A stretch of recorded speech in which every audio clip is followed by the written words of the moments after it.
And Hello and welcome to A Gypsy's Kiss, the vlog. I'm Shelley Carney. And I'm Toby Unit. Stick with us a couple of seconds and we will tell you all about our recent vacation recon adventure.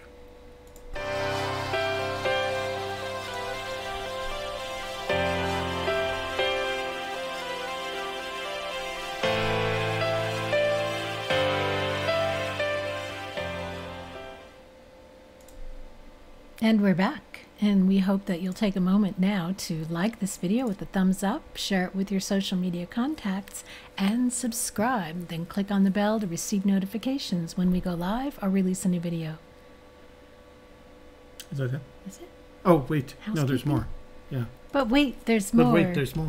How much would you pay? Oh, let me do this one. So this is a quick update on the Jamie Jorgen campaign as of this morning, as I got information from both Mike Cowling and Cynthia Meacham. The total donations are $24,031.94, donated by a total of 316 people, and there are now 906 tickets in the drawing. There is 4 days to go to raise another $2,223.78 that would set off the trigger for the Fenn challenge, where he will donate an additional $10,000 if we get to, I don't remember the number now, 25,000 something. 26 something. 26,522, right? Something like that. Something like that. But we're only $2,200 away from that. And we have 4 days now to raise that amount of money to increase the pot by $10,000. And the Gypsy's sketch silent auction is still at $3,600. Top bid. Remember, if you remember what I said yesterday, Cynthia is asking you that if you decide to bid, to use an odd number rather than just $3,700, use either $3,699 or $3,701, or a number that's odd to avoid ties in the last hour. So we'll talk a little bit more about that. So we're trying to keep everybody up to speed on all of this, and you can go to the Google Doc that we set up at bit.ly/JJ Diggins. That's bit.ly/JJ Diggins. What happened to housekeeping? I don't know. Can you do housekeeping on the fly? Fly? Yeah. Oh, I have to turn up my volume first. I guess not. I don't know what happened to the I'm missing the I was there earlier. Okay. Okay. We'll hit it. Housekeeping. There we go. All right. Now you actually have to say the stuff. We want to send out thanks to our moderators who keep our chat rooms safe and the conversation flowing. And let me see if I can remember everybody. Jimmy Fast, Joel Lewicki, Jason Eunice, Brian Eagle, Eric Schmidt. Is that it? Yeah. Oh, okay. Woohoo. Thanks, guys. So thank you for that. So today we wanted to share some pictures and stories and videos from our most recent recon. We spent a week up in southern Colorado and northern New Mexico, and we had a wonderful time. One of the things, and I'm going to say this first because I won't remember to say it later, one of the things that we took the opportunity to do was kind of whiteboard where we were with the A Gypsy's Kiss channel and blog. And as a result, we've all agreed to some changes. Nothing significant, nothing dramatic, but we are going to modify some of our tactics and strategies on A Gypsy's Kiss, the channel. And they will appear slowly but surely. And we'll start making announcements about those changes next week. So look for that. We'll talk about it in next Tuesday's show. And we want you to know we're going to keep the same format. We're going to keep the same kind of days that we produce stuff. But we've seen some opportunities that we really want to take advantage of and start increasing the value of the channel to everyone. So we'll tell you more about that next week. So, oh man, yeah. I am so far ahead of the... I don't know where you're at. I was on vacation last week. I know. I don't have to do this. Okay, so let's go over the pictures. And I need to make a transition first. So, make the transition. Okay, we got pictures, we got video. Now I got to go to the pictures themselves. Yeah. Okay. So, you're going to have to interrupt. You know how when I get started here, I'm just going to just interrupt, okay? I will. Okay, so when we headed up from Albuquerque through Santa Fe, through Espanola into northern New Mexico. and the Carson National Forest. We were, of course, headed for Colorado, but before we crossed into the Colorado border across the Colorado border and into southern Colorado on the first day, we decided to stop on the eastern approach to the Rio de Los Pinos. We had been there before. We had scouted this area as a potential area. It isn't a good search area, but it had what we knew to be great fishing, and there's some special trout waters there. So we decided to pull off before heading further up to Colorado and take a while to do some trout fishing and just some picture taking. And as you can see, we were surprised. We knew that the water was low because we had been watching. Kevin watches the gauging station. So we knew it was low, but it was really low. And worse, it was really warm. And there's two things that trout don't like much. And one is when the water is low and when the water is warm. And when the water is low, it doesn't carry enough oxygen. And as we talked with folks during the week, people in fishing shops and other places, they told us basically two things, that the month of July, the month that made up the last 2 weeks in June and the first 2 weeks in July were great fishing. And then it started going bad, and they've had a couple of die-offs, meaning the fish weren't basically, the water was too warm, the fish weren't getting enough oxygen, and so they were dying off. This was pretty low water. I mean, you could have walked across the Rio de Las Pias at any point along the river. So that was not a frustration. We were going to do it anyway, and as I mentioned, one of the things that we wanted to accomplish was that Kevin wanted to learn how to fly fish. He had never fly fished before, right? He had fished, but not fly fished. Right. And so I promised him I would teach him it, and honestly, by the time we got up there, I didn't have to teach him anything. He was rip-raring to go. He put his rod together. We had already bought some... He'd been watching YouTube a lot. Yeah. So we had bought some leader and some tippets, and we checked out the flies that were most likely to be successful on this particular river, both dry flies, streamers, or both dry flies and streamers. And then we decided to get with some terrestrials.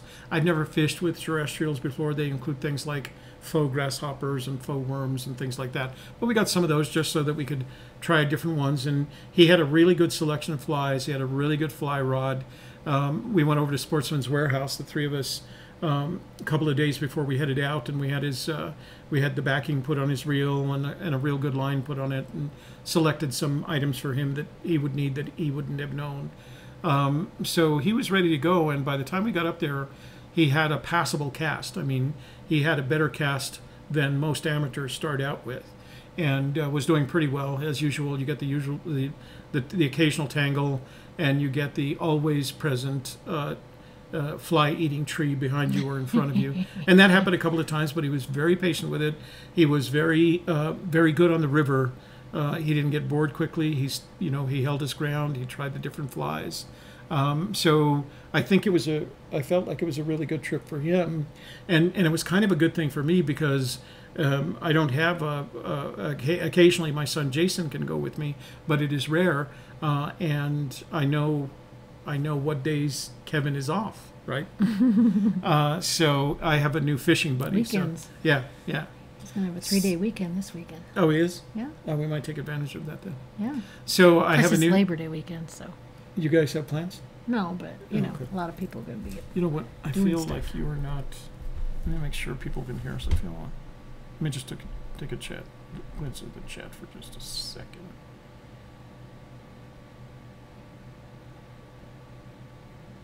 Okay. Yeah, I guess they can hear us. Yeah, I just wanted to make sure you guys can hear us because we can't tell. I don't have my headphones on. So this was what we call the eastern approach to the Rio de los Pinos. So the Rio de los Pinos actually starts up at a couple of reservoirs in Colorado, and it comes down, makes a kind of broad U shape, kind of comes down from Colorado, crosses the New Mexico border, heads east along the northern New Mexico through the Toltec Gorge, and then back up into Colorado. So this was the area in New Mexico that is east of the Toltec Gorge. And in New Mexico, those are special trout waters. So we did a little fishing there, kind of test the waters, and we did not set up those 3 cairns. Somebody else did. That seems to be a thing now. Wherever people go, they leave the cairns. Some people don't like them. I'm neutral. I'm ambivalent. As long as you don't trip over it, huh? Yeah, as long as I don't trip over. So again, we were both looking for holes that we could fish, but even the holes were just you could see to the bottoms of them, and that's partially the water up there is so clean and clear, but definitely the bottoms. This is what they call a primitive area. There's no. Oh no, this wasn't. This had a picnic table, didn't it? It didn't have fire pits, but it did have a picnic table. So we stayed there for a while. Then we moseyed on to our cabin.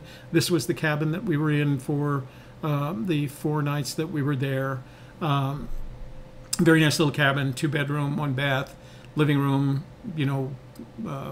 satellite TV. So we were never completely out of contact. And at this point, we did have some phone service, so we could at least check text messages and things like that.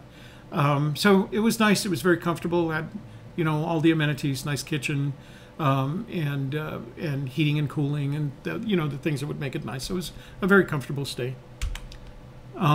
So the following day, our first trip was back to our search area, and as you know by now, that we go right past Osher, where the Cumbres and Toltec Railroad does its noontime, its lunch stop. We didn't stay for lunch. We really did want to get down to, we wanted to get down to the river, and so we did that quickly. So we went from there. I took a couple of pictures of the Cumbres and Toltec as it came into the train station.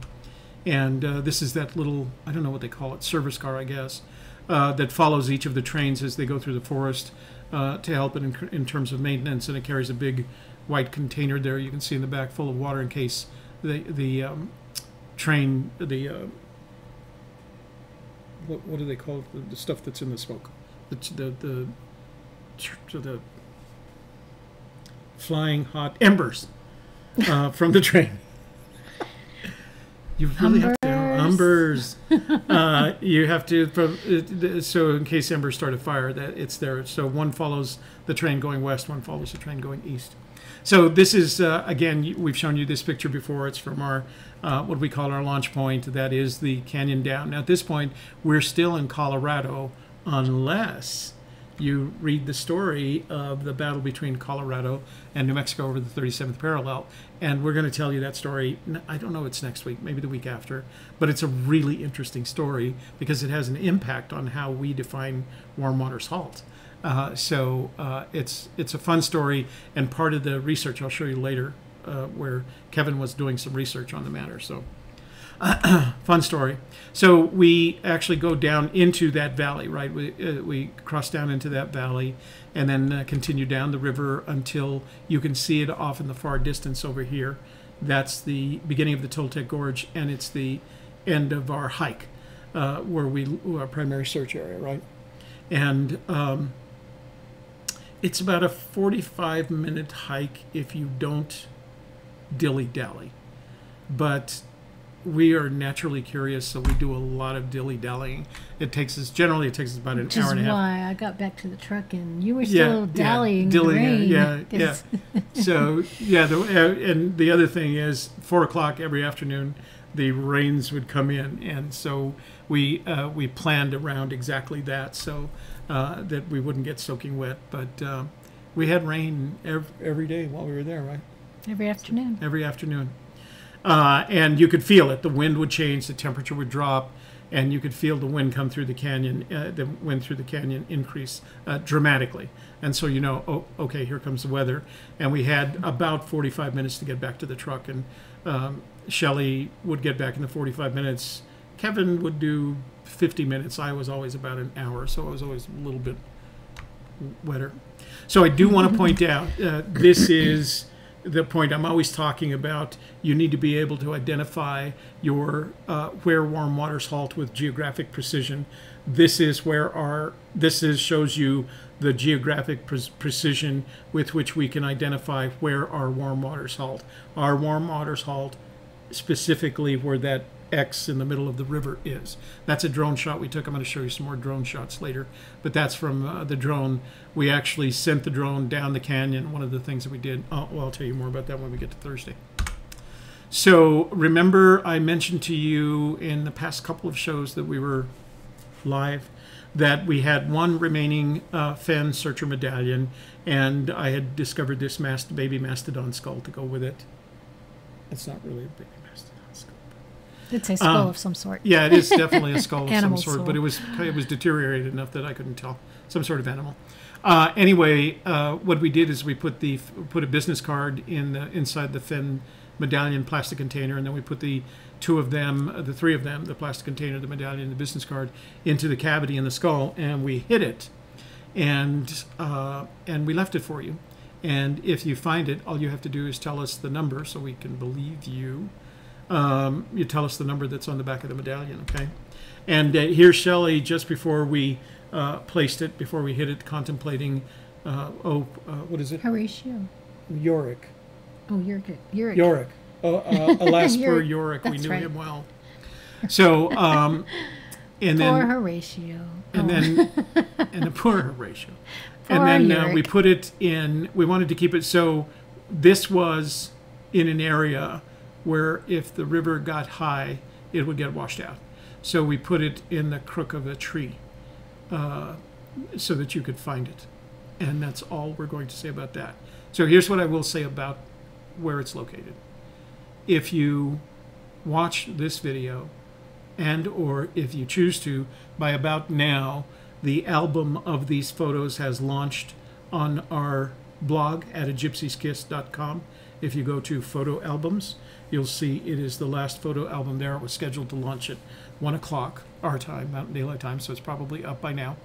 So you have, between this video and the photos there, which are exactly the ones you see here, you'll have all the information you need to find this medallion.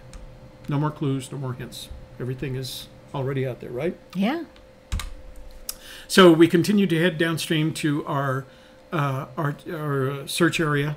And again, as you can see, these things right here, along this line right here, are river grasses. So that's the high water mark up here someplace. And it's been down enough so that you can see some other grasses are already starting to grow. So it was very low water, but it's also a very beautiful area, and not only in which to search, but in which to be. So here's my picture again of the river of rocks that I still can't figure out. It would be a definitely no paddle up your creek if it was a river, because it's just this organized river of rocks, and it looks like it was actually, it looks like somebody was trying to build a really bumpy road. I don't know how else to describe it, because that's how exact it is. And it would be different if they were, if they were smooth and or rounded, the implication being that they were pushed down here by forces of water, but they're not. They're hard-edged and rough-hewn. Here's a close-up of them, and they're all kind of pretty same. They look like basalt to me, but I'm not a geology expert.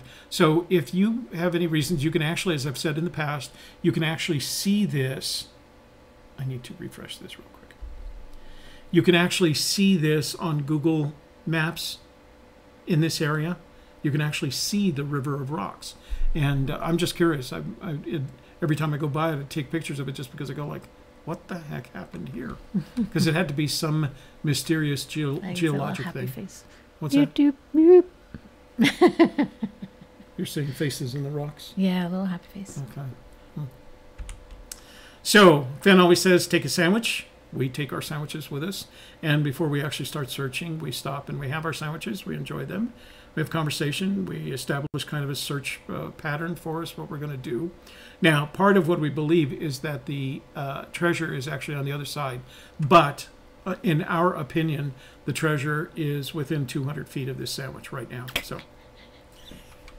So we like the area a lot. This is, as you look upstream into the Toltec Gorge, it is literally no place for the meek, because at this point, you either have to make a decision that you're a courageous, really courageous adventurer, and you're going to put your life at risk going into that gorge. But what I want you to note is the high water mark on this far side over here. So that water gets up to there on occasion. That's the high water mark. And we started wondering, as this water mark became so visible, because at some point all of this would be underwater as it entered the gorge. And so we wondered, maybe water's high is some reference to the high water mark, whether the treasure can be above it, because this little cave in here, all of us have looked in this cave, and it goes back several feet. And if you were to put a treasure in there, a 42-pound treasure, by the way, I just put a post, for those of you that don't know this, we have a blog at gypsykiss.com, and I just put a post up there about a 5-gallon bucket. Go take a look at the post. It's really interesting reading because it was an experiment that I actually ran. But go take a look at gypsykiss.com, and you'll see my rationale. So if you were to put a 42-pound box back in here, because the water is pushing against it, it would stay there. It would get wet, but it would stay there. If it were to be below the water, you could trust that it was, even though it was below the water line, you could trust that it would be there. On the other hand, if you were to put a body back there, and the body deteriorated, as dead bodies are likely to do, it eventually would be washed out of there. So there would be no, so one of the questions you have to ask was there a point at which he said, well, I'll put the treasure here, but not my body? Because then it could be, water's high, could be below the water line, and if he decided it was a place that he wanted to put his body, it could be above the water line. The second conclusion that we came to while we were there is we're starting to think, and remember the disclaimer on the front of this video that says, these are our opinions, okay? But one of the conclusions that we came to as we were standing there in this area was, we're starting to think that when Fenn talks about his special place, he's not talking about the place, the niche or cave or thing in which he actually hid the treasure. We're starting to think that when he refers to his special place, he's referring to a place that has dimension, where you feel like you're in the outdoors and you're secluded, and there's the wind and the trees and the birds and the ducks or whatever the marmots. Hell is. The marmots, lots of marmots. I don't know. And chipmunks. I don't see many squirrels or rabbits, but lots of marmots and chipmunks. And so snakes. Snakes. There are snakes, but they're grass snakes. They're harmless. You have to snakes. sing to them. Yeah. Shelley, sing your snake song. This is how Shelley keeps the snake away. Go ahead, come on, give me some snakes. I don't remember. I just made it up when I went. Snaky, snaky, snaky, Shelley's No, well, coming. I almost stepped on one, so after that I started singing so they'd get out of the way before I got there. Yeah, and they did. So we've had we had some moments like this where we go like, water's high, maybe the high water mark, low water mark, etc. And like special place, we don't think is the niche, the cave. We think the special place is a location that has, like I said, dimension, where you can feel yourself in the context of this dimension. You go into a niche or a cave, you're just going to feel like you're in a niche or a cave. You're standing at this location, and let me, you know what? I've got a real quick video. I did this with my Nikon camera, so it's not very steady. I just kind of rushed it. So, but let me show you what I'm talking about. So this video that you're about to see is from a position that we believe we're within 200 feet of the treasure. Okay, not that we'll ever get any confirmation of that, but let me play it for you. So I'm gonna go back here, select this. Is that right? Yeah. Okay, so we're going to go away for just a second. I'm just going to play the video. So this is the area that I'm talking about, right, as we play through this. So, and it does have some audio associated with it. Let me turn it down, actually.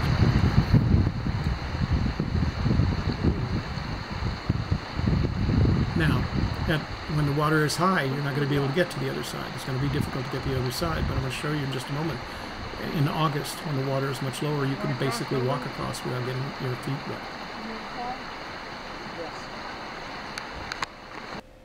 So I think that's, like I said, the conclusion we came to is when he's talking about, the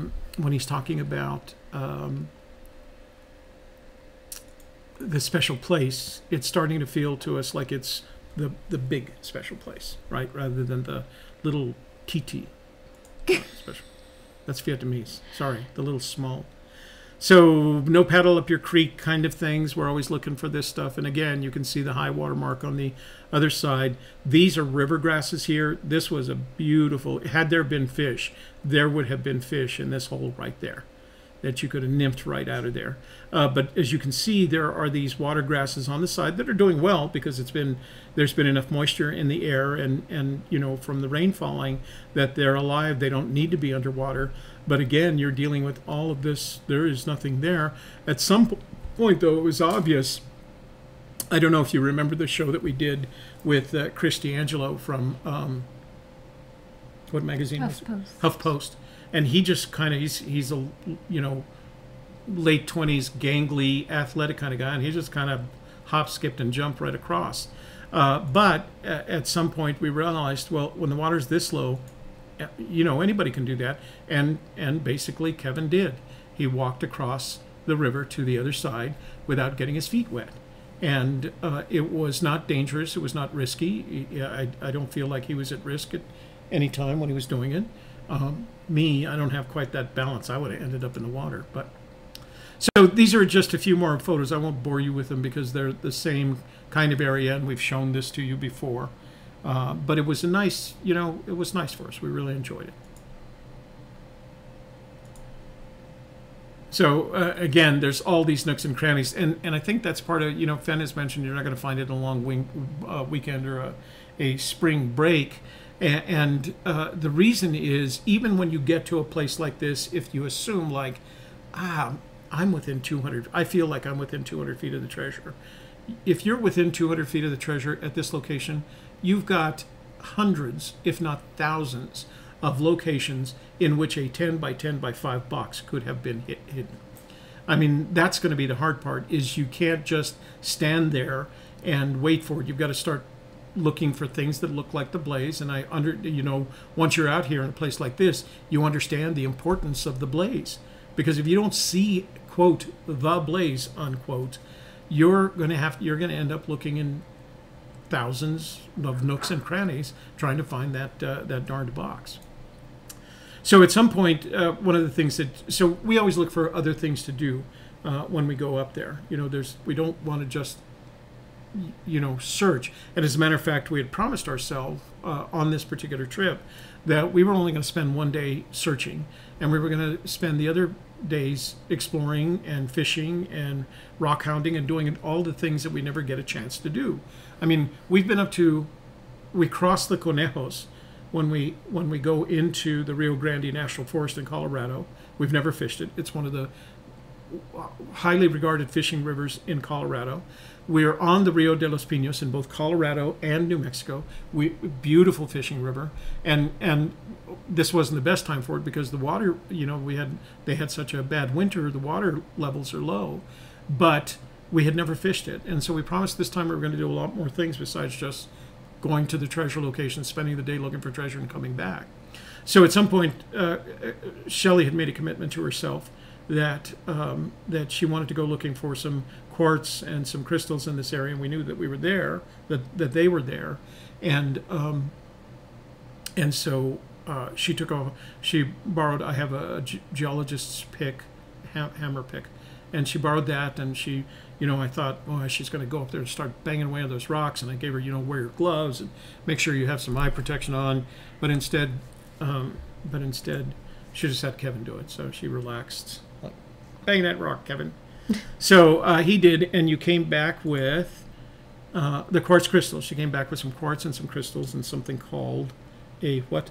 Well, I think it's called a Pecos diamond, but since it wasn't the Pecos, so it's not in Pecos, so maybe it's a Piños diamond. Yeah, a Piños diamond, that would be it's good. Just quartz, Yeah. but it's kind of a diamond shape. I don't know. It's just a little piece of quartz. So again, we were there for a while, and then had time to take portraits of the searchers, and we headed back. The rain was again started. It was getting close to 4. The rain was starting to come in. The temperature had dropped. The wind was coming in, and we wanted to move back.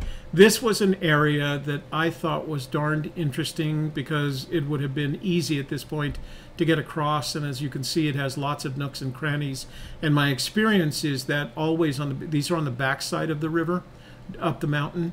And what happens is the water from the coming down the mountain has an effect on the back side of these kind of stone. They're not man-made, but stone walls, and they create a whole new set of nooks and crannies. We decided not to stop because we couldn't put together a home of brown for this one, but at this point, Shelley looks down into the water, and as you can see right there is a probably, I'm going to say, 18 to 20 inch brown trout.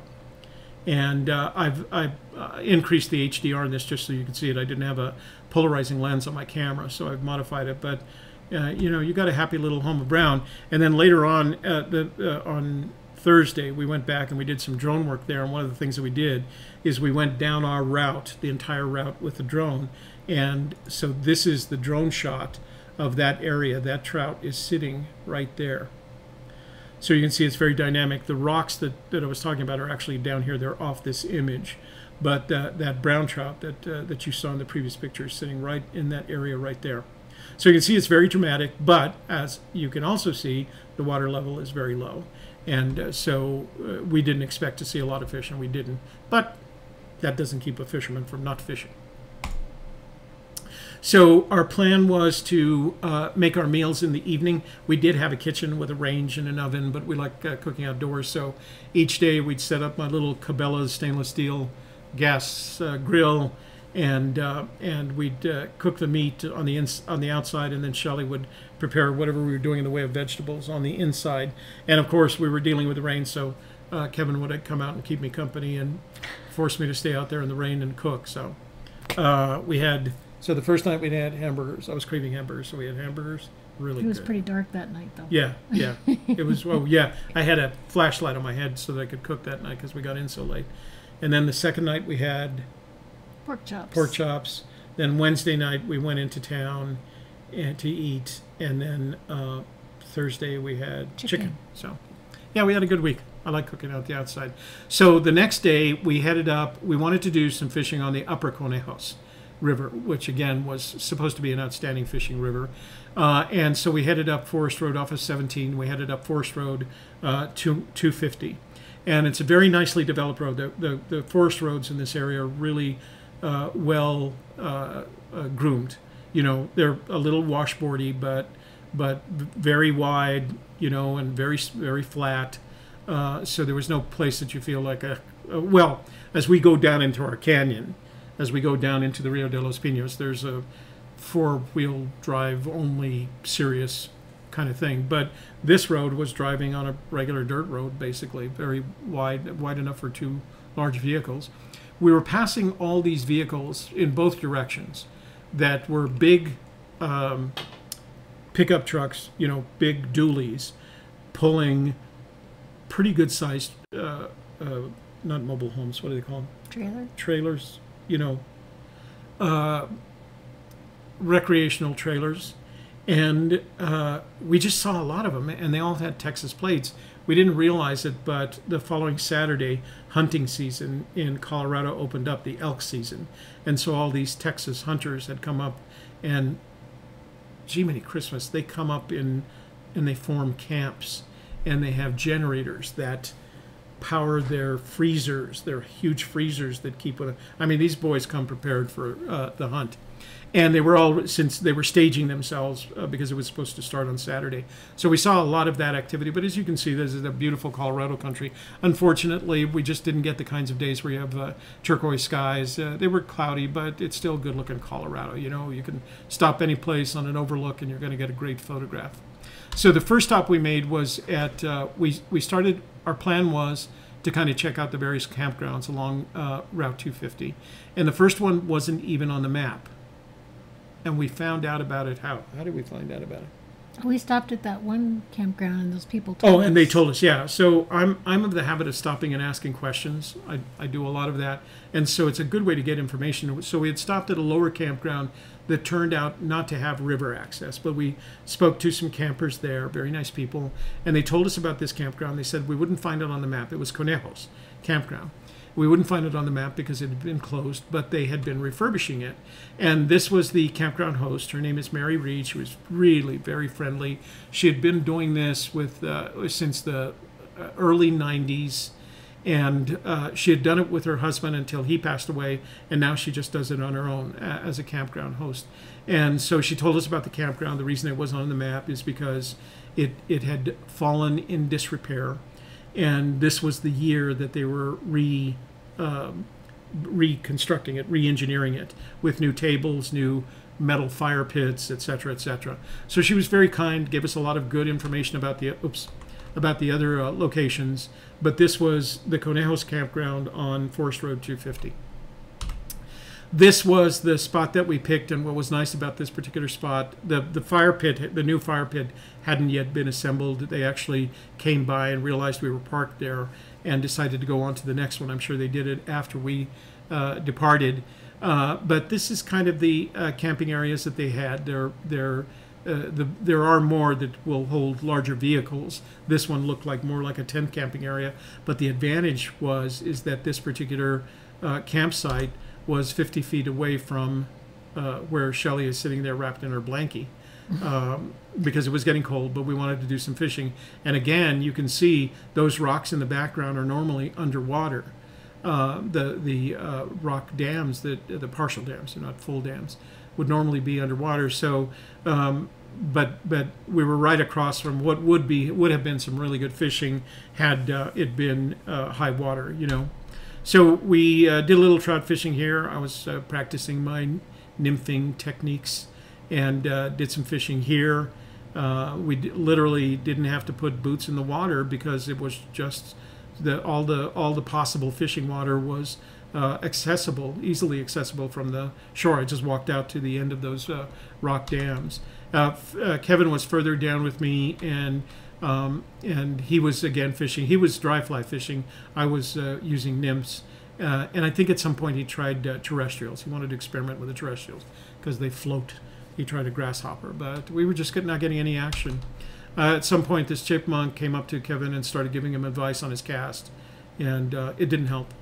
He didn't catch any fish. He was hungry. I gave him some peanuts, some sugar-coated pecans. What are they called? Almonds. Almonds. So so we headed back down, and as we headed back down, we stopped by Spectacle Lake. It normally carries fish. It's one of those lakes where you can bring families to. There's not a lot of picnicking area along it. There's a fishing pier. But it's right across from that campground. Right, exactly. It's right across from one of their big campgrounds. Very elegant campground, actually. But again, the water was very low and very warm. We saw a couple of, this was fish feeding time. This was, 4:30, 5 o'clock in the afternoon. The fish should have been jumping. There were mayflies landing on the water, but no action from the fish. I think the whole time we were there, we saw one rise for a mayfly. So it was very quiet, again, water temperature and lack of oxygen were keeping the habitat down. So this is the lovely couple together at, what was it called? Spectacle Lake. So down at where Forest Road 250 and Colorado Route 17 converge, there was what looked like, from the side that we saw it, a general store, a little store kind of thing. So we decided to stop. There were cars in the parking lot. We decided to stop, and it turned out to be a local community center. And there was actually a Red Bear, right? Pardon me? Red Bear. Is that what it was? I think it's called Red Bear. Red Bear. And there was a group of women conducting their weekly bridge tournament inside. But we talked to this guy inside for a little while, got some sodas, we used the bathrooms, and we were talking with him, and he's from eastern Colorado, but they have a cabin in the area. He and his wife come up to visit. And as we were leaving, I noticed that he had these two leather, what I'd call blankets, pads folded up. And I've always recognized that as a tool, an implement of flint knapping. So when we came back outside, he followed us. And I asked him, "Are you flint knapping?" And he said yes, that he was. And so we started talking about that. Anytime you're interested in what somebody else is doing, they're interested in telling you all about it. So we asked him about his flint knapping. He had a bucket of pieces in various conditions. He had all the tools. The leather, of course, is what you put on your leg to keep yourself from being cut. I actually asked him if he would sell me a piece because in my experience in the outdoors, I've made fires using a variety of tools, both contemporary and primitive, but I've never actually had a real piece of flint. And so I saw that piece right there. This is actually, those gray pieces are flint. And I asked him if I could buy it because I wanted to say that I made fire with flint. And he gave it to me. And I said, well, where can I, do you have a website or something like that where I can buy some of your, because he had arrowheads, he's had, you saw in the previous picture, that's going to be an axe head. He hadn't finished it. But it was just a hobby for him, and he was developing it. And he said, well, if you go up to the little store above us here, it was back where we came from. They keep some of my items up there. So we went back to the store. We went in. It was just crowded with knickknacks, and most of them made by the locals, right? So they had a case in there, and they had some items. So I bought a couple of things. I bought an arrowhead made from obsidian, and then I bought this. And I wanted to come back to the community center and take a picture. And this is what I bought. He made this, and this is. Let me go back to full screen so they can see this.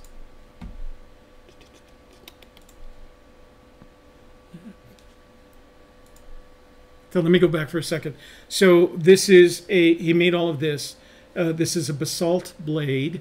And then, I don't know where you can see it because a little bit of the pine tar has chipped off, but you can see it's tied in sinew. And then it's covered in pine pitch, and it's on this antler. And what was interesting to me is that he left the hook. He left the hook in the antler right there. So it made it really interesting and intriguing. And I wanted to go back and take a picture with him. And it's got a nice feel to it. It's designed to be decorative rather than useful, but it's very nicely made, and I was very impressed with it. So I bought that, went back, decided not to ask him to autograph it, but wanted to get a picture with him. And he was very kind and just a good person, very helpful.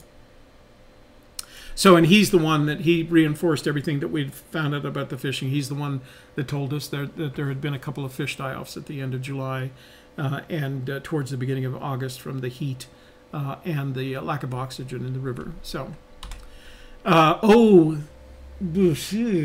so that little store that we were at actually kept a refrigerated stock. It was like Krispy Kreme. It had boxes.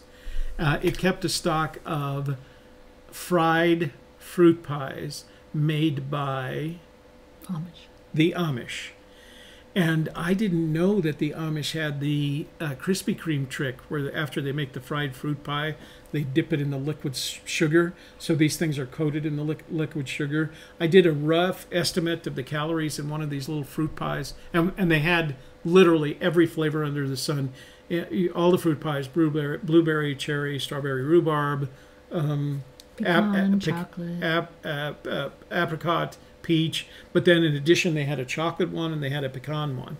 Sure, you got the pecan one, right? So we bought, I don't know, a couple dozen. No, it wasn't quite a couple dozen. It was a couple. We bought about 8 or 10 of them. But after you eat the first one, you go like, okay, that is enough sugar for the next month, because they were really, really rich, but very good. And it was the first time that I had a homemade, fruit pie, fried fruit pie. Very good though. The crust, man, they can make their crust. You got to say that about the Amish. They know how to make their crusts, buttery and crumble. I don't know how to describe it. It's really good. My mouth is watering right now just thinking about it. So Wednesday night we headed into Alamosa because we wanted to go to the True Grit Steakhouse, which we did, but unfortunately the True Grit Steakhouse has shut down. Yep. So there is no more True Grit Steakhouse. There's no more steakhouses in Alamosa. They have some other restaurants, but none of them. They have a lot of Mexican restaurants. They have a lot of taco joints. They have a couple of Italian joints, a couple of Chinese joints, but literally pubs. Pubs, but no more steakhouses, hamburger places. But no more steakhouses. That's it. So True Grits is closed down. So we were hungry, and at this point we were ready for anything. So we ended up at Chili's, which is one of the newer restaurants on the outskirts of town, in the area that tends to be developing, the direction that tends to be developing. So we went to Chili's, but it was Chili's. I mean, it's a chain. It was okay, although Shelley's steak was kind of meh. It wasn't a steak. Yeah. I don't know what it was. I think it might have been a chipmunk at one time. I didn't eat it. Yeah, it wasn't a good one. Anyway, Sorry. do you have to go get your... No, that's not a phone number I recognize. Oh, okay. All right.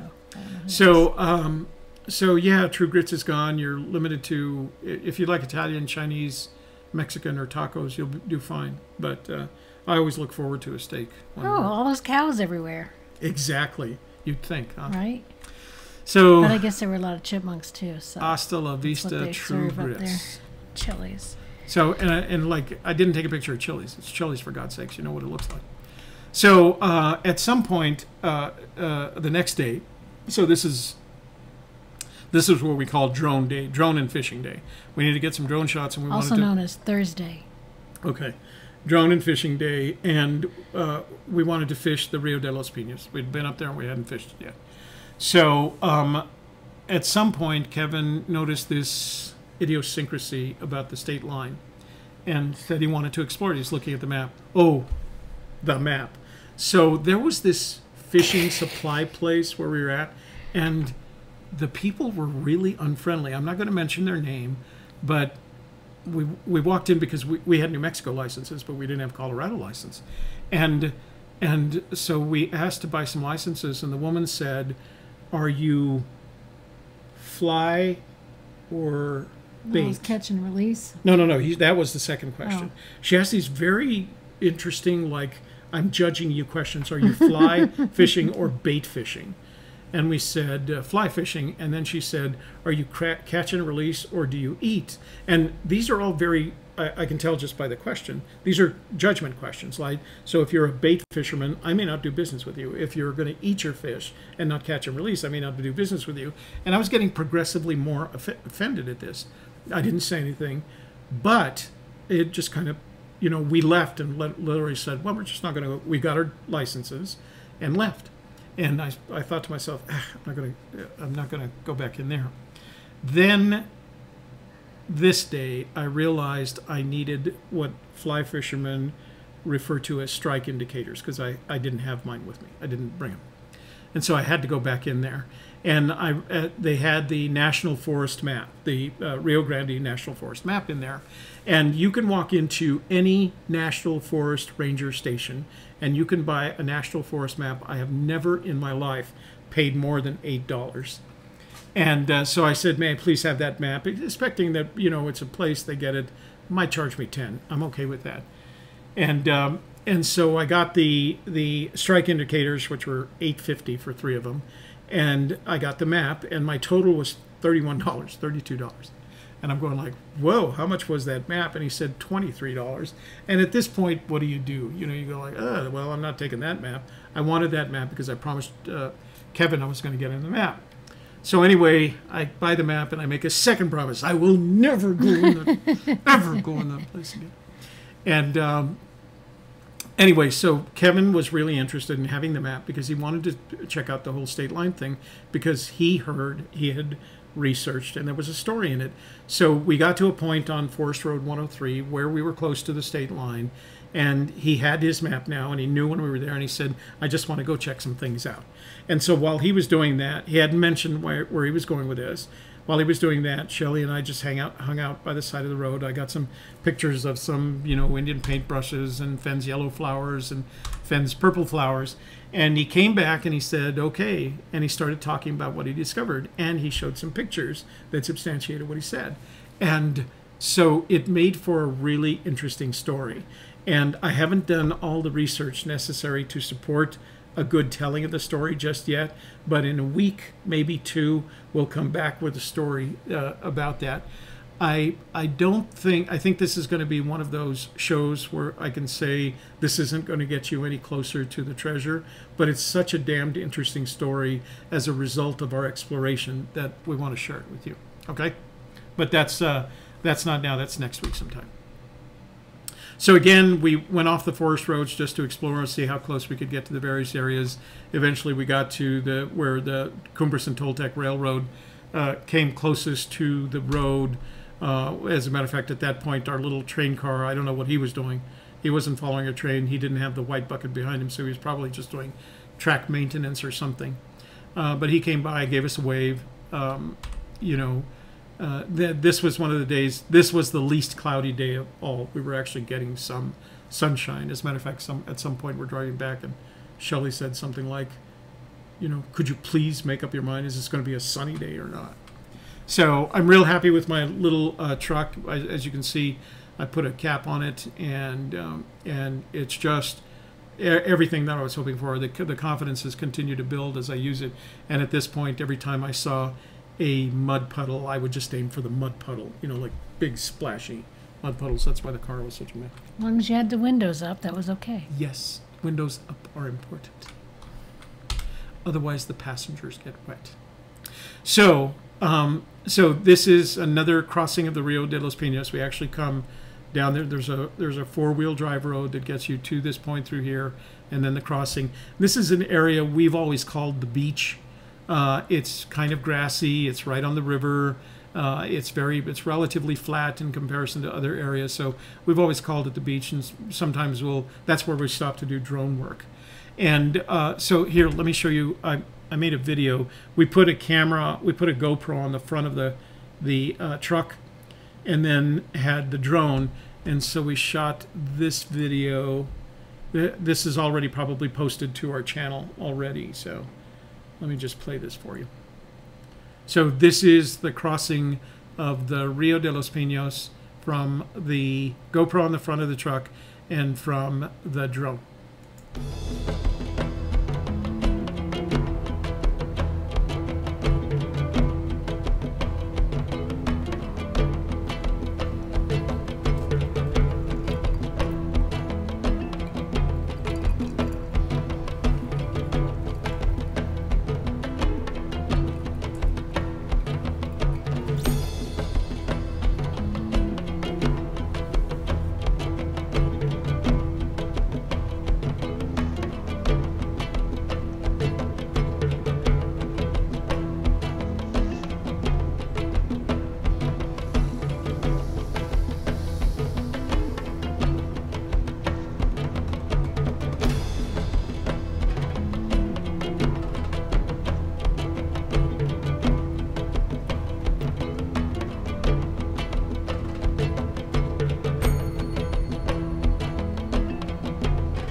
So every time we go out there, it's just a progressively more rocky.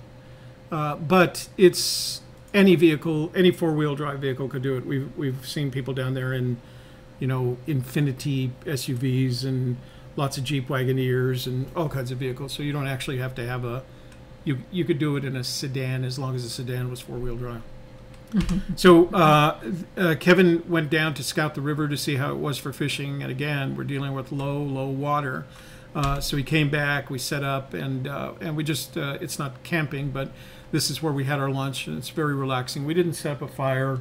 There are fire rings that people have set up, but it's completely primitive and undeveloped. If you want to go to the potty, you just got to find a bush and go to the potty behind the bush.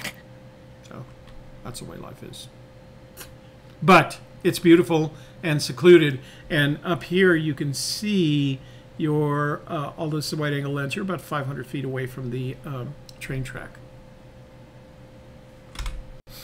So we were matching the hatch, and this was the first one that popped up, this little dark mayfly that's real easy to match. You got 3 or 4 flies, including a brightly colored Royal Coachman that will match this one. So but they were everywhere, so we decided, well, that's what they're feeding on. I think Kevin went back to the terrestrials. I tried the nymphs, I tried the dry flies, and then I said, let's do some drone work.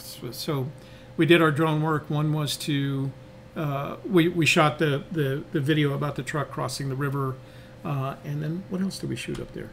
Down the... Oh, yeah, and we shot down, right. I did a complete video of from where we were all the way down to, following the river all the way down to our search area from the drone. and I'll put that You're up. running out of your hour here. I am We haven't already. even done chat yet. Uh-oh. So this is just us playing around with the drone. Downriver, that's the river crossing right there. And again, fishing was just there was just not enough water. I mean, you were practically fishing in a creek rather than in a river. So we did some, but literally had no luck. At some point, I decided to start spinning rather than fly, and I can always catch a fish on a spinner, always, especially in Colorado. I don't know what it is about Colorado fish, but nothing, just got nothing in the way of bites. At this point, I'm talking to the river, asking it questions like, why aren't you cooperating? On the way back, we saw a Rafter of turkeys, rafter man. We saw a rafter of turkeys, and this was the tail end of it. Over to the right, I didn't get a picture of him, but was the big male. But all the females had crossed this, and they were all gaggle raftering around up in the trees there. So yeah, that was the most turkeys I had ever seen at one time in one place. So, and I used to do a lot of turkey hunting out east. So on the way back, I noticed that on Route 17, every time we passed by it, there was this gypsy wagon. And I knew it was because these wagons used to come around Santa Fe. I don't want to say through Santa Fe when I was a little kid. But the only difference is this one had the wooden wheels, and the gypsy wagons that would come through town when I was a kid had truck tires and wheels on them. So they had managed to integrate the two to make it a softer ride. But as you can see, they're pretty good size. You could live in one. It's the classic version of an RV, I guess, that you'd pull on the back of your pickup. So our last night is always the night that we celebrate with s'mores. This is Kevin sanitizing the hangers that he has straightened perfectly and taken the paint off so that we could have perfect things to make the roast the marshmallows with. We didn't even need more than one. Yeah, that's true. So yeah, because it's not like we're going to eat 5 s'mores. We're going to have 1, maybe 2 s'mores, a couple of marshmallows, roasted marshmallows. So it was Thursday, so Shelley broke out the wine. I take the wood up with us, and I always make it on top of the grill. It's a soft wood, so the charcoals will come up quickly. The charcoal will come up quickly, and then we go about roasting those marshmallow babies. If they start on fire, my habit is to fling them as far as I can, but I'm pretty good at this. So that's how they brown. I like them just perfectly brown. And you always fling the first ones. This is the one you flung. See, there's a flinger right there. Yeah, there's a flinger right blackness. there. Because if it doesn't have sticky stuff on it, they rotate when you turn them. So the first ones are always going to rotate. So those are going to turn into flingers. But the advantage is they leave the sticky stuff on there, so the ones after that don't rotate on you as much. So I was a father for all of my life. I can make s'mores. So here we are with the s'mores. You can see the other cabin. Those are the cabins in the background, and Shelley getting hers and celebrating with her glass of Moscato because it is Thursday. That's right. Wine day. Wine day. And then she decided she wanted to make one of her own. So one last marshmallow to make. And that was mine, as you can see, perfectly made, melty chocolate, smushy marshmallow s'more. This was the last picture of the trip. This is the morning that we were leaving, and we took one last picture in front of the cabin with the muddy truck on the background because, man, I was looking for those mud holes, just like splashing through. You're going at the right speed when you're splashing it onto you need your windshield wipers after you leave the mud hole. Okay, so back to the beginning here. Where do we want to go? Slides? Super chat thing. Slides. Let's go back to slides and there it is. Go ahead. Okay. Me? Yeah. So we're going to go back into the chat room. We hope you guys have been having fun in there. We certainly have been having fun talking about this. And if you look down at the bottom of the chat room page, there is a contemporary $ symbol. That's Super Chat. If you'd like to contribute to our project, just click on that, and you can make a decision of whether or not you'd like to share that experience with us. See, when I silence phone calls, it does this thing. Oh, you can't get to the sounds? There. Thank you. So I don't know what I have next to my. Okay, that's yeah. All right. Right. So let's go back. Go to full. Go to the chat room. Full screen. See if anybody has any questions, or if there even anybody left. If they all Snorville and left, or okay. Let's go back to what full, happened? and here's your chat room there. Okay. I don't know how far up I can go. Ooh, whoosh. Oh, we're good. Okay. Talk to him. Okay, well, hello to everybody, and we're so glad that you're here with us today. Let's say hello to our friends in the chat room. What? I forgot to show them this stuff. Oh. But go ahead and do that first, and Okay. then we'll talk about it. So let's go through the names. Cindy Gass, Holly Purd, Tammy Mattis, Brent from Austin, Texas, Rick Plank from Cincinnati, J-Ra. Rob from Colorado, Eric Schmidt, new disclaimer. Yes. Yeah. You noticed that, huh? Sledneck's here, Lori James, sunny in Salida. At least till 4 o'clock, right? Yeah. We'd get the occasional sun. We did talk a lot about Salida, so we may be back up there soon. Yeah. Delise Yeager, which is a new name, I think, from Sonora, Texas. Journeyman, hello. Jeremy Milstead, William Ortiz, Michael Cohen, Bill Kaiser, Gregory Ferguson from Moab, Utah. Hey, Gregory. Treasury Carver from Seattle. Or Treasure Carver. Treasure Carver. Oh. Jan Kerb. Why did Fenn choose that strange dollar amount? Jan Kerb, because when he made the decision to donate the $10,000, the total amount of donations at that point was 16,000 something, and he wanted to make it what's referred to as a challenge match. So if I'll donate $500 if Shelley donates $500, etc. So he wanted to make it a challenge, and when at the point he made it, the donation total was in the 16,000 odd number range, and so he said, if you do make another $10,000. I'll add $10,000 to it. That's where the odd number came up from. Sean Martinez is here from Clovis. Craig Carter. And agreeing to what you just said. Davio's here. Hello all from Grass Valley. Everybody seems to be excited that we're live again. Missed us last week. Oh, we got a super chat there. Hey, Greg, thank you very much. Did you have a question? You didn't have a question with it? Gregory, you don't have a question with your super chat? I'll keep saying hello while you're looking. Yeah. Tursit from Washington State. Saffron from Kansas. Alan K. from San Jose. That's a little rhyme for you. JT from Texas. Heather Dawn Hetrick Brown from Washington. Steve Smitherman, hello. No one in particular, hello. Dak, D-A-K. Oh, Dak was the gentleman that won. I assume. Dak was the person that won the Lensatic Compass that Fenn Treasure Hunter was giving away. Oh, very good. Congratulations, Dak. That's if it's the Lensatic, those things run like $70 on Amazon, so that's a pretty good little deal. Congratulations. Gregory Ferguson, he doesn't have a question, just $10. Thanks, Gregory. Thank you very much. We appreciate it. Thanks for thinking of us. What does Willie Nelson and Roy Rogers have in common? They both have first names for their first and last name.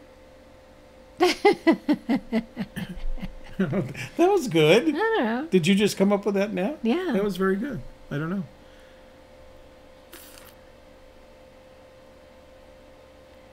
Fishing talk. Horses. There were rumors that you found gold. Looks like you did. The best kind. Golden memories. Well-deserved vacation. Yeah, we had a great time with it.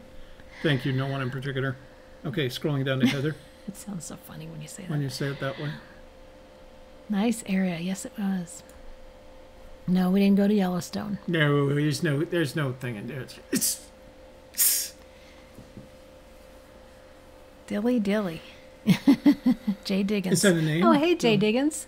Thanks for joining us. Dilly Dilly. It's that thing they say in those beer commercials. Oh, okay. Dilly Dilly.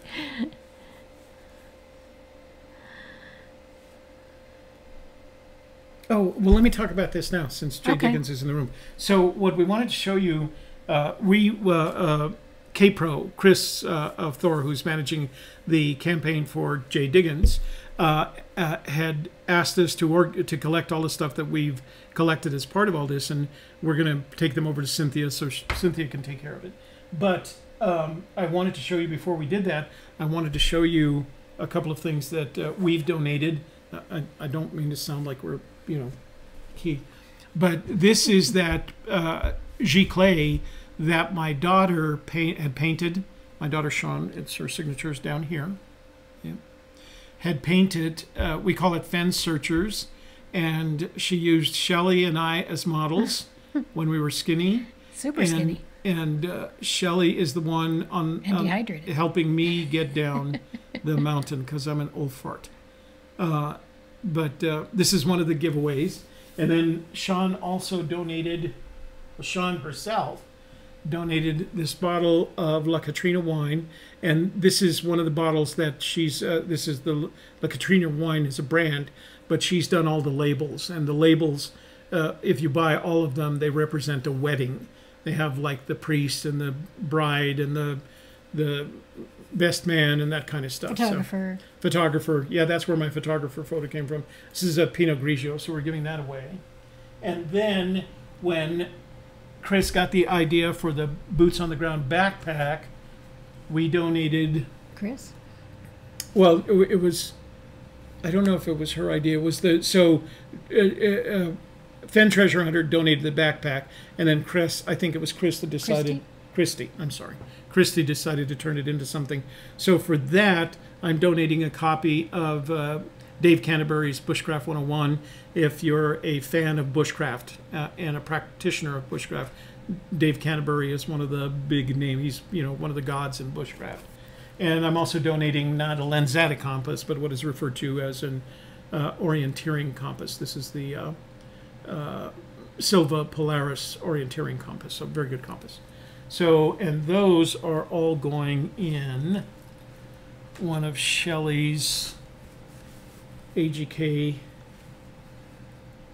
book bags. Look for Us in the Mountains somewhere north of Santa Fe.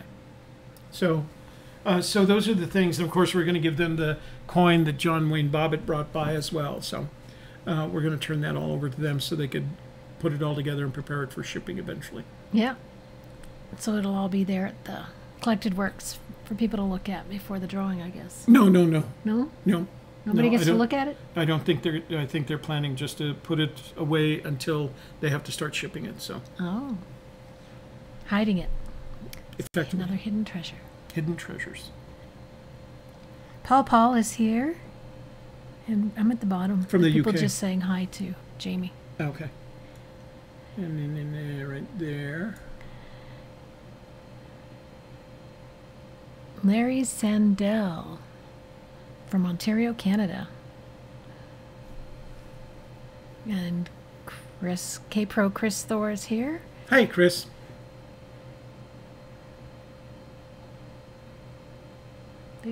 Oh, Dak says those rocks might have peridot. Dak, are those the rocks in that river of rocks that I'm talking about? They may have peridot. Peridot is one of my favorite stones. I love peridot.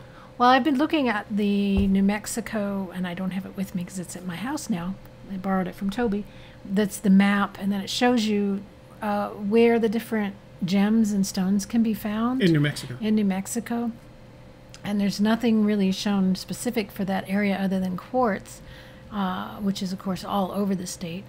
And so I would be surprised if there is peridot up there, according to the books that I have, but it would be nice. Yeah, it would be nice. That's what I mean. I need to speak to a geologist because I don't have enough knowledge of geology to be able to figure out what's going on there. I just think it's a really odd kind of feature in the geology. Larry Sandell also says, oh, well, he's talking to Chris Thor. Thanks for all your hard work on the Jay Diggins raffle. It's exciting. That's great. And that's true. She has done a lot of work on that. Okay. Don't run from bears. And okay. USA Today story. What's that about, not running from bears, I guess? Yeah, because he said run from bears. Eric Schmidt just posted, not just, sometime during the conversation, posted that USA Today article that says don't run from bears. Confront them. don't fear the bears. Just push back on them. Don't let them scare you like that. If you have to throw a rock, whatever you have to do, yell at them, just confront them. I think people make bears out to be much bigger than they are. Just whack them with a stick. Oh, I don't think so. You do yell. You can yell at them, but I wouldn't try hitting them. Does the footer mean you have had 32 boots on the grounds? Yes, I have had a total of 32 Recons, boots on the ground, since 2013. Shelley is at 11 now. That's what you told me. Yeah, Shelley's at 11. We use my number because I've done the most in 3 different states. Yes. Love the pics. Thanks for sharing. Says Jake Tammy. Breaks over. Got to go, guys. Bye, Jamie. We probably missed you already. Yeah. She was painting. Oh, she mentioned that. Yeah. Okay. Oh, Christy has that. Yeah, Christy. That means I've had 32 boots on the ground total, 3 different states. Shelley has 11 in 3 different states. Glad you liked them, Tammy. Thank you.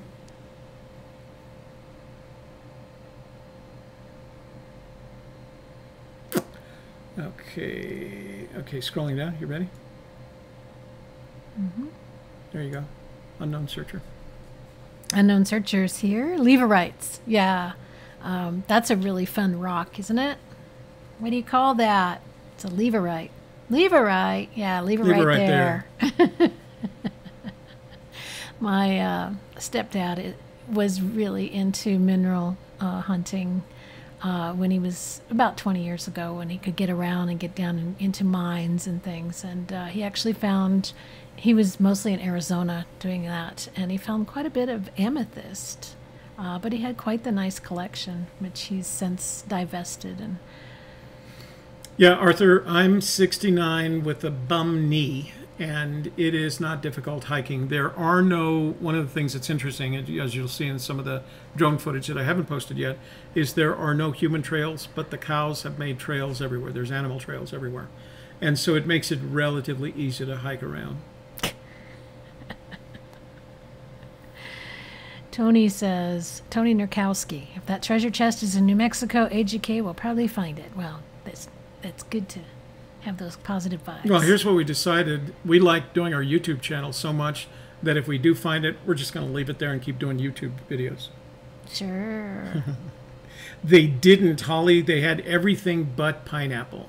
They had cherry, apricot, peach, blueberry, just everything but pineapple. You know what, Gregory? I'm a big fan of enchiladas, especially if they are served with steak. Blue corn enchiladas and steak. If the steak's any good. Yeah. Oh my God, we're going. Oh no, we're not. We've got embers there. Okay. You were going to go back for more enchiladas and steak, weren't you? I'm at the yeah, Sledneck, that's what we found out about this particular fly shop. But on the other hand, part of the justification was our impression that they had just not had a very a productive summer. You know, anytime you set up a small shop like that and you're dependent on the quality of the fishing to make your living during the summer, and you get the summer, you can't do it in the winter. I could see where they were frustrated, but I thought it was really, you know, the questions were very intrusive, I thought.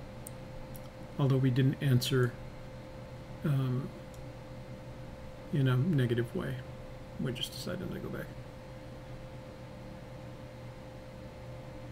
Let's see, enchiladas. Steve Gahagan says, nice tan. Yeah. Yeah, we actually had to turn down the contrast because I had turned into a Cheeto, orange. Man. Steve Gahagan. Joe Fox, it's not a new search area. We've been there 3 or 4 times now. Yeah. Rocky Top Wrangler, that's a new name. Sledneck, you're right. As a matter of fact, one of the ones that almost everybody recommends for any river in northern New Mexico, southern Colorado, is a Parachute Adams, and I carry them in 3 or 4 sizes. I rarely fish with something much larger than a 14. They just get, there's a point at which they just get too big, which is why I don't use a lot of streamers. They tie them to you know, 8s, 6s, 8s, and 10s, and those are just too big for any of the fish that I'm going after. So BH wants to know, since we were talking about hunters, do you think they have any chance in the chase? What would prevent them from stumbling upon the treasure? I don't believe anything prevents you from stumbling on the treasure, but if you look at the areas that the hunters go hunting in, they tend to be areas that are more have more trees. You know, they go up into the forest as opposed to although elk and other animals will come down to the water. Most of the hunting is done from stands up in the trees in the forest, and that's where they do their scouting. That's where they put their trail cameras. This area that we're in, although secluded and a bit primitive, is still a lot of traffic. You're not going to find a lot of hunters there. They're going to go further up country and actually cross I heard over. a lot of whistling though. Yeah, that was really Whatever cute. that noise was. Yeah, Shelley heard her first elk whistle, and I had to convince her that's what an elk sounds like. So, but yeah, I don't think we'd be tripping over each other. There was just a lot of scouting going on, a lot of planning going on as they set up their camps. You know, 3 and 4 trailer camps with a couple of trailers full of ATVs to boot. So they take the, you know, they were multi-$1,000, maybe multi-tens of $1,000 investments in this hunt for these guys. Maverick Searcher, that's a new one. Yeah. Hello. I'm at the bottom again. Let's see, looks like it was fun. Did you tell Joe Fox it's not a new Yes. search area? Not for us. This is our committed search area. We've been there 5 or 6 times this summer alone. Well, 3 or 4. No. 5 or 6. No? And April, May, June. July. Yeah. Okay, might be 5. I don't know. Okay, scrolling. Down to... We didn't get there all the way in April, though. No, we didn't. That's right. So we tried to. Keeping up to date. You're welcome, Gregory, but of course I'm getting that information from Cynthia and from Mike Cowling. Alan, she has a website called Sean Wells Creates, but she sells her work on Etsy, and I think it's under Sean Wells Creates. You can look at her, Sean Wells. I had asked her this Sean morning. Sean is S-E-A-N. Right. I had asked her this morning if the image, you know, the Fenn Searcher's image was in her Etsy store, and she said she didn't know. She would check. She's going to send me a link, and I'll put it in the description box below if it's there, because you can buy it in more. This is the Giclée, but you can also buy it in prints. You can buy prints, and you can actually buy postcards of it. Well, she's got postcards stuck in the back, doesn't Oh, she? she did. Well, she gave us, I guess, or the whoever wins, some postcards. So this is the print of the. Mariachi bottle. So these are the mariachi on the La Catrina wine Pinot Grigio, and this is the print from that. She makes postcards from them as well. If you're a fan of Our Lady of Guadalupe, she has a beautiful Our Lady of Guadalupe, and this comes from a retablo. So all of these are on canvas or on wood, and then she makes the various prints from them all the way down. So she makes them from the Giclée all the way down to these business cards that have an explanation. And this is her dream person, she calls it. So she's very talented.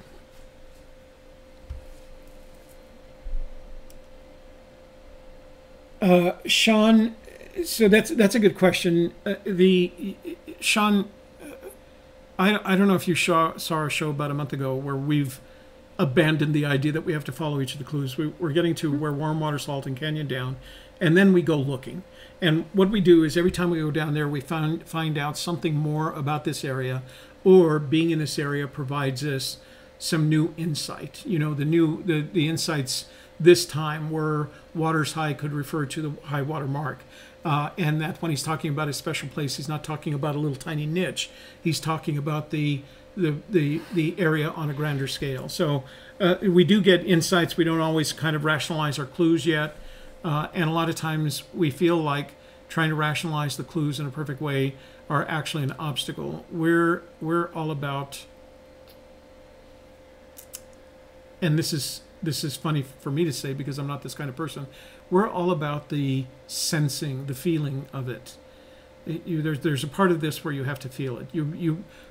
My sense is that when you're within whatever distance of that treasure, you're going to feel it before you see it, and that's how this place feels to us.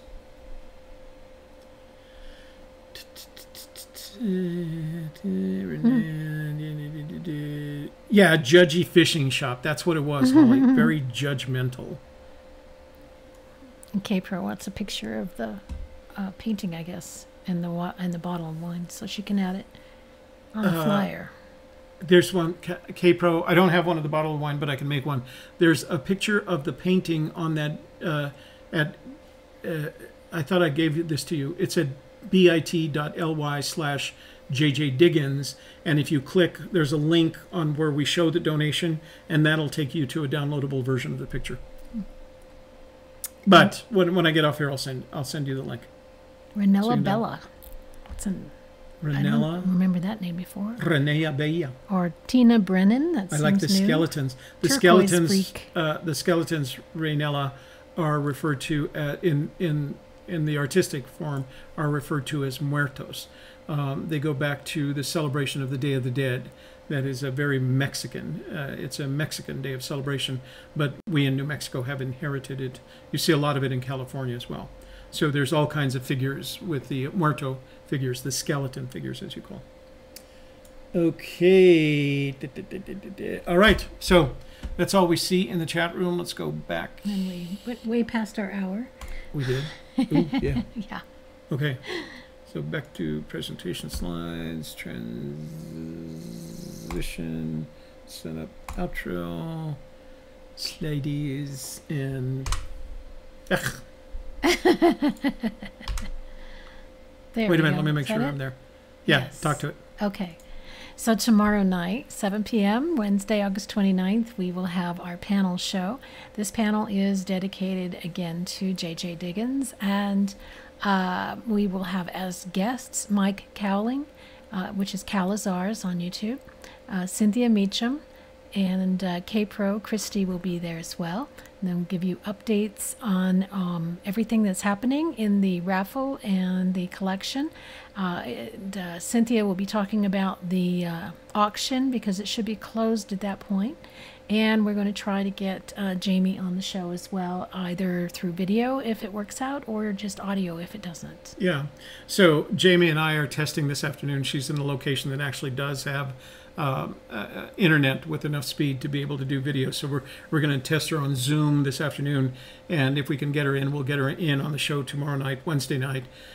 Cynthia, as Shelley mentioned, the bidding for the Gypsy Magic illustration ends at 6 p.m., which is about an hour before this show starts. So Cynthia's promised that whatever information she can provide about that auction, its completion, how much the bidding amount is, the high bidder may choose to remain anonymous, so she may not be able to give a name, but she'll have whatever information she can release on that show. We'll talk about that, and again, as Shelley said, we'll try and get Jamie in on the conversation so we can talk with her, and so you can ask questions. And then on Thursday, we'll have our live book club. We're going to be talking about Chapter 21, Father on the Banco, and we're getting close to the end of the book, so I hope that you can stay with us for the last few weeks, and then we might have something exciting coming up right after that, so we'll be filling you in on that at a later date. But that's 1 p.m. on Thursday, August 30th. And on August 30th, also at 7 p.m. in the evening, we'll be live once again on the Softer Side After Dark. Are you living the dream? Let's talk about the law of attraction and how you can make that work for you. And as a treasure hunter, that might come in handy if you're trying to find that treasure and you want to attract it to you. Yeah, and you're about to have a whole winter to think about it. So yeah, be there. Friday at 1 o'clock, we'll be releasing the recorded video It's All About You, number 10, and that's always a lot of fun. We just recently had John Wayne Bobbitt, and we had Michael Houle on, and all kinds of great people. Yeah. So if you're interested in being in one of those interviews, make sure you fill out the questionnaire, and you can find that link on any of the All About You videos in the description box. So it's questionnaire.agypsieskiss.tv. And if you fill out the questionnaire, we'll take you in order. There are over 50 of them right now. So we'll take you in order as they come through. We're just working our way down through the list of questionnaires. That's how everybody else has appeared. John Wayne Bobbitt was just a serendipitous event where he was in the town area. bringing He was that in coin town in. so that he could drop off that coin, and I asked him to sit down for an interview, and of course he agreed. So that was a lot of fun. Okay, so that's what's coming up for the rest of the week, and we appreciate all of you being here today and enjoying yourselves in the chat room, having a good time with each other, and for all your great attention and helpful comments on our boots on the ground vacation / recon that we had last week. We appreciate that you keep coming back when we're live, and continue to be patient with us when we're not live. But we are going to definitely be live this week as well. And we want to thank our moderators for being in our chat room. And anything else? I think that's it. Okay. You can say your bye-byes. Okay. For a Gypsy's Kiss, the vlog, I'm Shelley Carney. And I'm Toby Eunice. Don't be afraid of the bears. Just smack them.